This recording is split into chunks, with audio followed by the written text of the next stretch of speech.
Merci de nous rejoindre pour ce flash d'information. Bonjour à tous.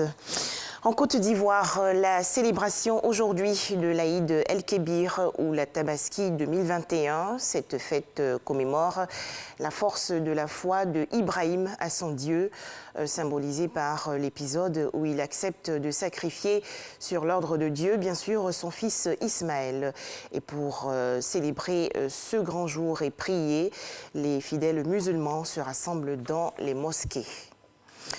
Mardi 20 juillet 2021, c'est donc aujourd'hui l'Aïd El-Kébir ou la Tabaski. Dans les gares, on note la présence de nombreux voyageurs qui se déplacent pour célébrer la Tabaski dans les autres villes du pays. Un petit tour dans les communes d'Adjamé et d'Abobo avec Yannick Efoumi et Issa Yeo. Adjamé, nouvelle gare, sur lundi.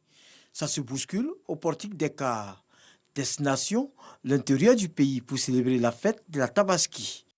Je vais rejoindre ma famille, c'est là-bas que je suis né. Ma famille aussi réside. Je vais avec mon grand frère et sa femme. Nous sommes assis à côté. Nous allons faire la fête en famille. Depuis 4 h du matin, des passagers sont déjà en possession de leur ticket et n'attendent plus que le départ. Un départ qui est loin d'être imminent par manque d'écart. Une situation qui crée évidemment des échauffourées entre passagers et des propriétaires de véhicules. Je vais fêter en famille parce que c'est en joie. Ici, je fréquente maintenant toute ma famille est là-bas.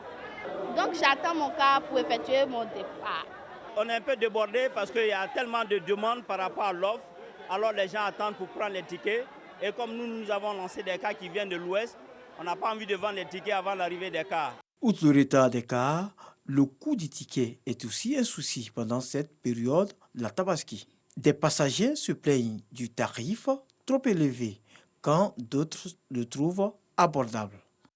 J'aimerais fêter à la famille, le tarif est normal. En bas, le transport était à 5 000. Je suis allé ce matin-là, au guichet, on me dit que c'est 12 000. Donc je veux que l'État veille un peu sur ce côté. Du côté d'Abobo, des convois sont également organisés. Abidjan et Makono, voilà, c'est 3 000. Mais quand c'est la période de fête, ça fait 5 000. Ouais, c'est trop. On ne peut pas supporter. Or, si c'est les convois, au moins les coûts sont un peu, voilà, au moins 3 500, voilà, 3 500 à 4 000, les gens peuvent supporter le coût. En dehors du transport, il y a aussi des mouvements dans les marchés pour préparer cette fête de l'Aïd El-Kébir. Comme c'est le cas ici, sur le boulevard Nagui à Brougua, chez ces vendeurs de chaussures et d'habits. Quand c'est à la veille de la fête comme ça, il y a toujours des nouveautés. Donc ça cause des nouveautés, on est venu à la veille pour pouvoir payer là où moi c'est joli. Au marché Gouro, toujours dans la commune d'Adjamé, des femmes s'approvisionnent en viande et condiments, tandis que d'autres se font belles. Au marché, on est là, on fait les achats, on est obligé quand même. Voilà. Je suis venue, je me fais belle, comme tout le monde. C'est bon. On le voit, malgré quelques désagréments et grincements des dents, la fête s'annonce fastidieuse.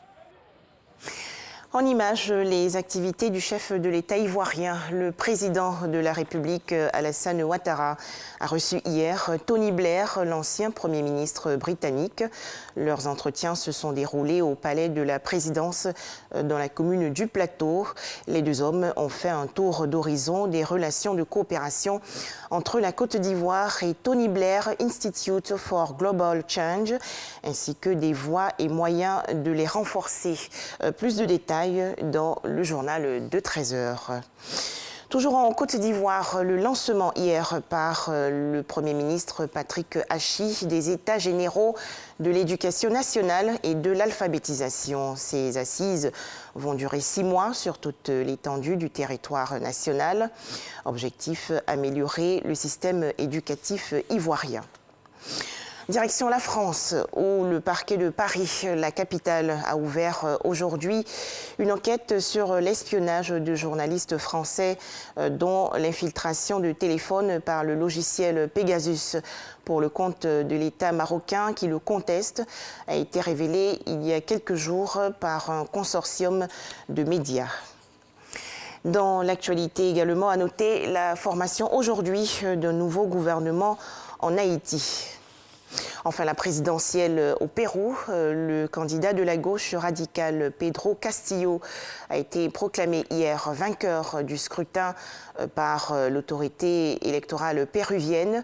Sa rivale Keiko Fujimori, qui avait crié à la fraude à l'issue de cette élection il y a plus d'un mois, a fini par accepter sa défaite.